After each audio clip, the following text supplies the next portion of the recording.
Hello, I'm Piers Atkinson and welcome to The Language of Flowers. I'm a milliner. We're quite well known for using flowers in our studio, on our hats. This time of the year we also begin to sample our autumn-winter collection. So what I thought was that we could do on these 2 days is to create a kind of micro collection, that a headdress, a sort of a grand headdress, which is what we call a showpiece and very popular with press, a hat and embroidered bridal veil. So to get all of that done, I brought my entire team of talented craftspeople down. One of the things I loved from our last season was the colour pink, but also black. I think it's an autumn-winter season, so we brought lots of black materials as well. So everything's here on the table that we're going to use and make up. One of the things that's really important to me when I do a collection is how we present it. And if you're an accessories designer, we don't really get the chance to do big catwalk shows in the same way that menswear or womenswear designers can. And so one of the things that I do is make a big effort when it comes to the presentation in printed and digital matter. I think to start with that, we should start thinking about a backdrop. I thought we could paint these huge on the back. I thought we'd do sort of like a Dior wall, but just with peonies, because that's what we've discussed. I've sketched it out briefly first, and then just go in with paint brushes. But Grandma wrote a lot of books on gardening and the sort of folklore of flowers. So one book she wrote called Green Magic. Another one she wrote later on is called The Language of Flowers, which I actually brought in today to kind of explain why we called this film streaming event The Language of Flowers. I mean, I'm sure it's an old tradition, but it was particularly popular in the Victorian period. But what The Language of Flowers is about more than anything is that a particular type of flower would express a particular kind of sentiment or emotional state. A peony means shame or bashfulness. Cheerfulness under adversity, so we better put that on. So underneath all of that, we have a Chinese chrysanthemum to save the day. Do you have a piece that's your favourite, the one that you're most proud of? I think really for me, it's the first collection I did a neon. I just sat there and thought, what's the most kind of attention-seeking, kind of a surprising material that you could ever put on a hat? So I spoke to a neon artist called Darren West, and I've been working with him since. And we did the neon red mouse ears. That was then picked up really swiftly by Vogue and shot by none other than Nick Knight. It was Nick Knight, right? Was it? Yeah. It wasn't in here, was it? I don't think it was in here. No, it was a big shoot. Yeah, but that image is incredible. You know, yeah. It's iconic. So and I live in Dalston in East London, and went off to Sainsbury's in Kingsland Shopping Centre and bought that issue of Vogue and opened it, and I was in the car park in outside Matalan and saw that image, and that was because, you know, that was a real rush for me, because I'd never thought in a million years that one of my hats would ever get in a publication like Vogue and shot by a photographer like Nick Knight. So that I suppose is my favourite, in that that was a groundbreaking moment for me. But then I think, you know, we almost you kind of love, I think all of us, I don't know what you girls think, but all of us kind of love what we have just done last season until the orders come in, and we have to make them, and then we go off them pretty swiftly. So, and that's why we kind of that's almost a good way to kind of make sure we keep bouncing backwards and forwards when we do when we invent a new collection.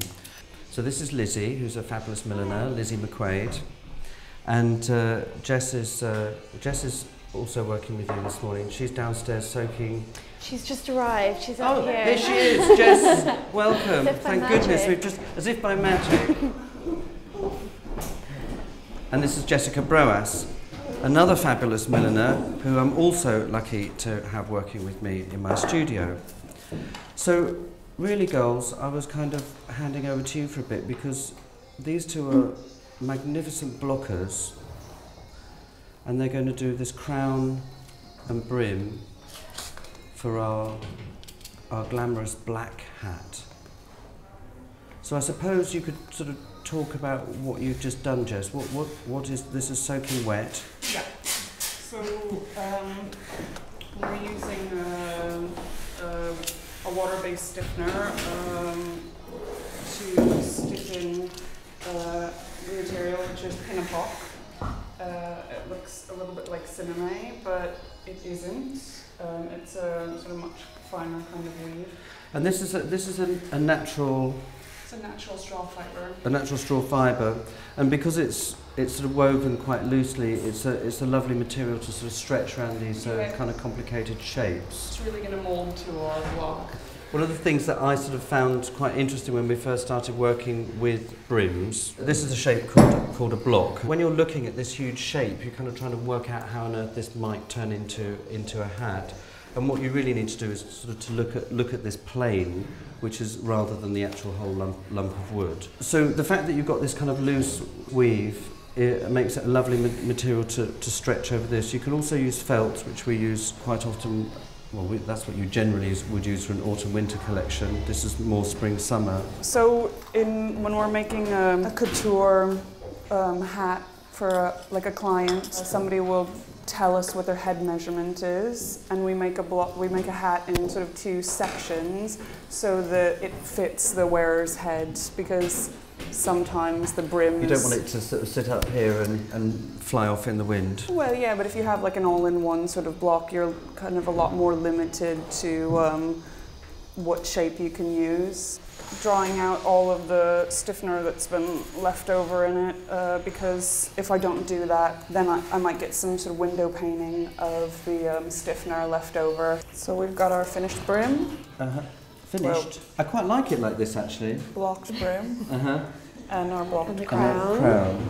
What we'll do now is sort of look at how high or low we want the crown, Yeah, put it together and see how it and put it together. So what we do is, you can see with this, to block it, you need a bit of leverage, so you'd always cut the piece bigger than the shape that you want.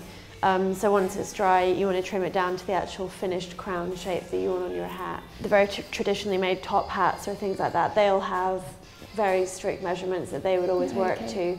For us, it is a lot more intuitive. So, you know, we'll kind of pin this together, someone will try it on, and Piers will say, no, maybe it needs to be a bit shallower. It's one of those like process-based sort of art forms, and a hat will grow really organically, like through the process of making it. So you can kind of go into it with one idea that it's gonna, you know, look a certain way, and then when you're playing around with it, all of a sudden it changes because something else sort of like pops up and becomes, you know, a new direction for that sort of hat to go into. The great thing about this material is it comes very wide on a roll, so you can actually make quite large hats out of, you know, wide brims. You know, you want to cover over this edge, and because this is bias cut, you know, it can take this curve. The sort of the showpiece that we're doing for this, and it's somewhere inspired with a lot of the lines you find in Art Nouveau, and then the Chinese imperial headdresses for the women of the imperial court. Philip and I did some sort of drawings and sketches, and then sort of came up with this, but we had to sort of prepare this in advance, because you then take the lines that we drew and turn it into a vector file, get it laser cut, a fringe curtain, which they sort of have in bars and restaurants and what have you. But it's a fabulous material because it's super long, so we won't have it quite this long. If you imagine that sitting on top of the head, and so these shapes come out to about here. This is a good. So I think we'll have it really long. I love it long. Bit of drama. He was just discussing with me where to position the flowers. He's drilled some holes through this so that I can sew them on back to back. So we're just going to steam. These are fabric flowers, artificial flowers, so we can steam and sort of bend the petals back so that they're less of this shape and more open, because it's going to sit flatter against the perspex. So this is quite a good insight into the way our studio works. Everyone's beavering away and listening to absolute 80s radio. Really, when I'm thinking about hats, I think about who would wear this. And that could be anything from the most incredible celebrity performer to party girls to ladies at Ascot. I think people wear things in their hair, but not necessarily hats. Because if you go into any of the high street, there's sort of all this hair decoration in Topshop and River Island and what have you. So there's lots of stuff that can go in the hair that isn't always necessarily hats. So we do quite a lot of hair pieces on bands. So I mean, maybe it's about sort of creating a head decoration that sort of balances on the head, because that's what you can do with the band, is you sort of make them balance on the head.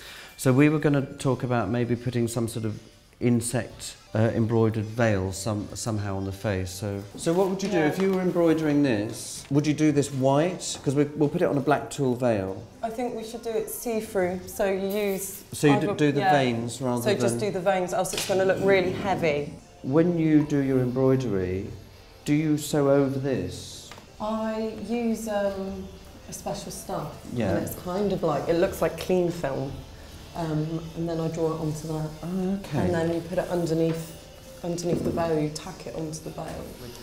What I want to do is to play with the idea of adding another layer over the face or over the head with this netting, which is what Rose has done by embroidering on it. This is the beginnings of our sort of bridal piece, but I think when we sort of start comparing it to this piece and this piece, it sort of looks a little bit small. So I think we bump it up.